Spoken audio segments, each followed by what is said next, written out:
Princess Venus lay in the royal chambers, her chitinous exoskeleton dull and lifeless. Her multiple compound eyes, usually brilliant with amber light, had faded to a murky brown. She hadn't consumed sustenance in 14 days. The royal physicians were baffled.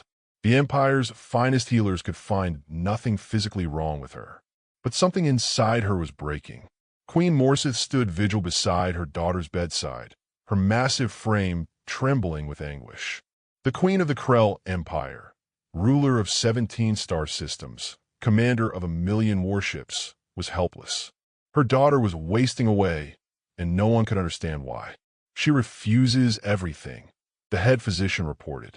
Nutrient liquids, energy crystals, synthetic proteins. She simply will not consume. It is as if she has lost the will to live. The queen roared in frustration, a sound that shook the palace foundations. This was a child who had everything: power, wealth, prestige. Yet she was choosing to fade away. Then came the new janitor.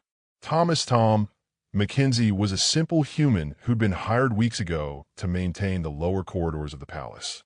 He was invisible to the royalty, exactly the kind of menial laborer that powerful species barely acknowledged.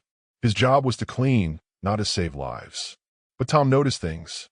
He saw the physicians entering and exiting the royal chambers with defeated expressions. He heard whispered conversations about the dying princess. He observed the queen's rare public appearance, her usual confidence replaced by barely concealed grief. One evening, while cleaning the gardens adjacent to the royal chambers, Tom noticed something extraordinary. Princess Venus had been moved to an observation room with a view of the night sky. She lay motionless, staring at nothing. Tom paused his work. He watched the young Krell, barely more than a child by the standards of her long-lived species, and something in her reminded him of his own daughter.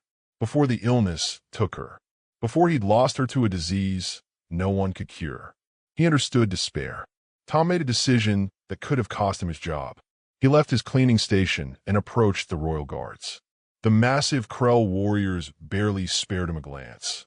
He was just a human, insignificant. "I'd like to see the princess," he said quietly.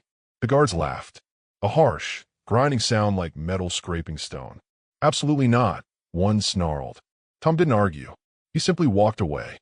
But the next evening, he returned with something in a small container, something he'd prepared during his break. He approached the guards again, this time with absolute certainty. "Let me see her. If it doesn't help, you can have me executed. But I don't think you want the queen to lose her daughter." Something in his tone, quiet conviction rather than arrogance, made the guards pause. Perhaps it was the strangeness of a human's confidence. Perhaps it was desperation. Either way, they allowed him to enter.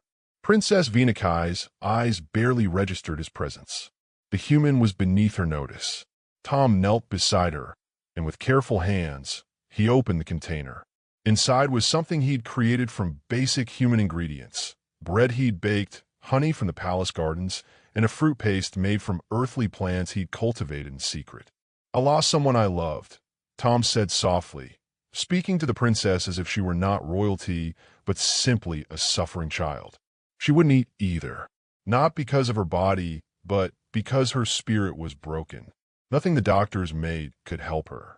But one day, I made her something with my hands. Something made with love, not science. He held the food closer. The aroma, warm, sweet, impossibly alive, drifted toward the princess. Venus' eyes flickered. For the first time in 2 weeks, she showed awareness. "I can't promise this will fix what's inside you," Tom continued. "But I can promise that someone cares enough to try. That's what this is. Not medicine. Care." The princess reached out with a trembling appendage and took a small piece. She consumed it slowly. Then she took another. Within hours, Queen Morsith discovered the human in her daughter's chamber. She prepared to have him executed for his presumption. But her daughter, her beloved daughter, was eating.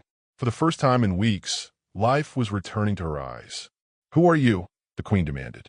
"Someone who understands that the body can be healed by doctors, but the spirit needs something else," Tom replied calmly. "It needs proof that it matters. That someone sees you, really sees you, and refuses to let you fade away." The queen's fury transformed into something else, understanding.